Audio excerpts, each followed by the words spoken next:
Okay, so the book I chose for this discussion board is Me Before You. I just finished it. It's super good. Totally recommend it. Never read it. It's by Jojo Moyes. And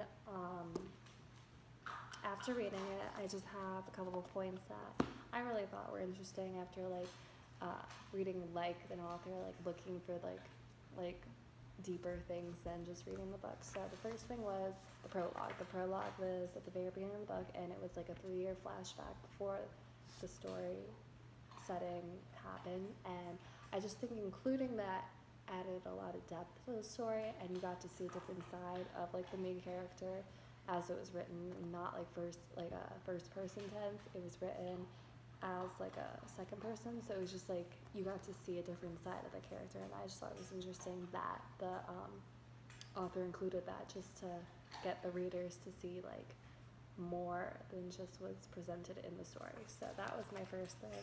And then another thought I just had about the book, it was in chapter 8, the main narrator of the story is Louisa, the girl, the main girl in the story.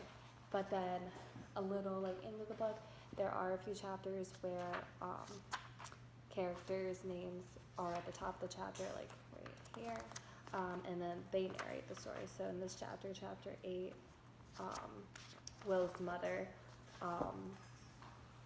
who is the other main character, she's the narrator. And then I just thought it was interesting because when they were narrating, like it was just, you could tell like through like mannerisms or like the certain words the author used, like it was very much so like you knew that there was a narrator change. And you got to see like different points of views.